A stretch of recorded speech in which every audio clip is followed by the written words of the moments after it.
नमस्कार, मैं ममता पंकज और आप देख रहे हैं राजसत्ता एक्सप्रेस। राजसत्ता एक्सप्रेस के पॉलिटिकल मैटर में बात करने जा रहे हैं भारत और पाकिस्तान से जुड़ी एक बड़ी खबर के बारे में।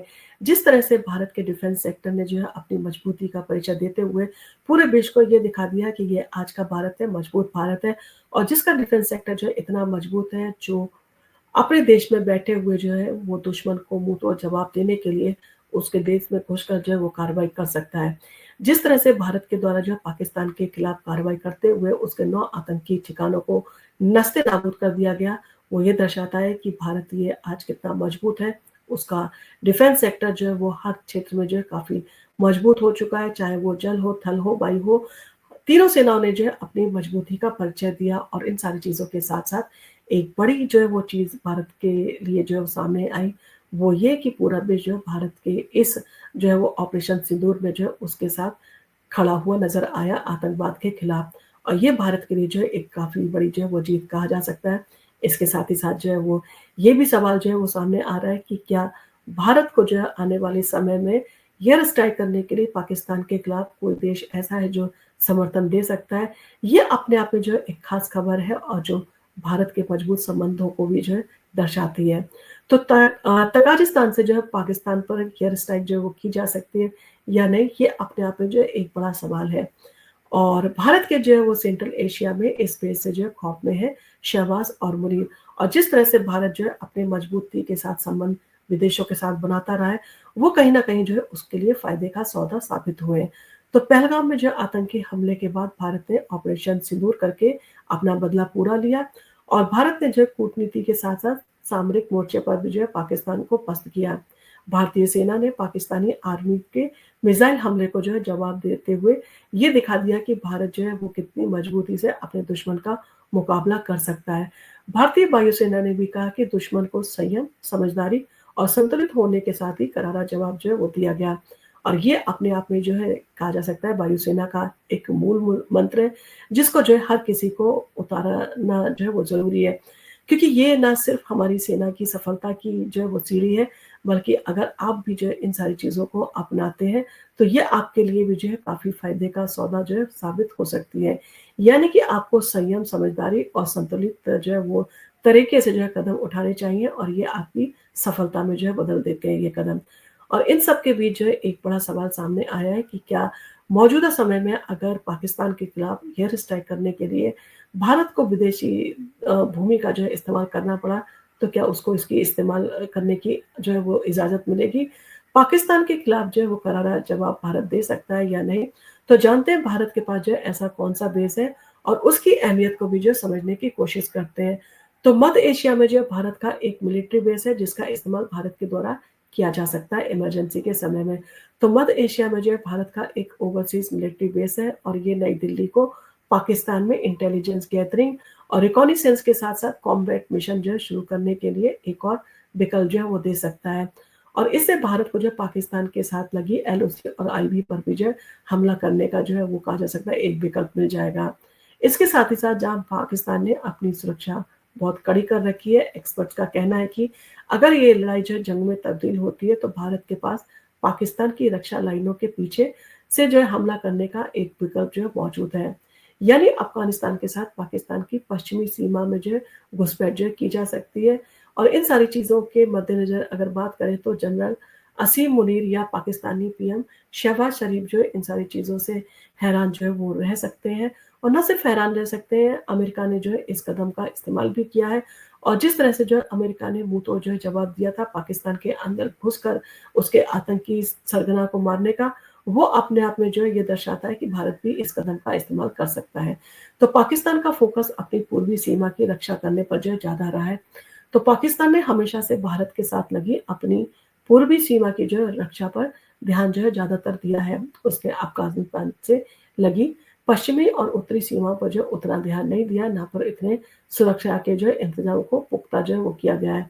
पाकिस्तान ने सबसे अच्छे एयर डिफेंस सिस्टम और ज़मीन से जो है हवा में मार करने वाली मिसाइलें एलओसी और इंटरनेशनल बॉर्डर पर जो है वो लगा रखी हैं।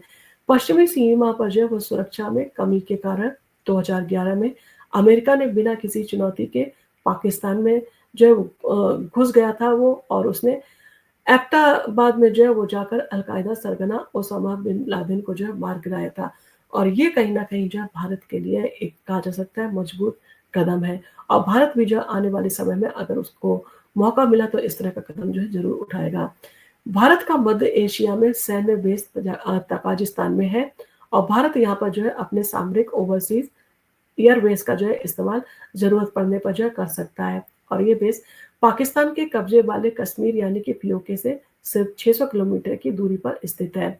भारत लगभग 30 सालों से जो है ताजिकिस्तान में सैन्य बेस पर जो है वो अपना जो है वो कहा जा सकता है कमान बनाए हुए हैं।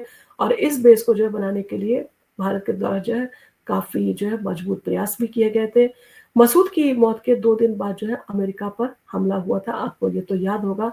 तो 9 सितंबर 2001 को मसूद पर जो है एक आत्मघाती हमला हुआ था और उन्हें जो है इलाज के लिए भारत में बनाए गए उसी हॉस्पिटल में जो है लाया गया था। मगर डॉक्टर जो है उन्हें बचा नहीं पाए और इसके ठीक 2 दिन बाद 11 सितंबर 2001 को अल-कायदा ने जो है अमेरिका पर हमला कर दिया था और इसे 9/11 के आतंकी हमलों के नाम से जाना गया था।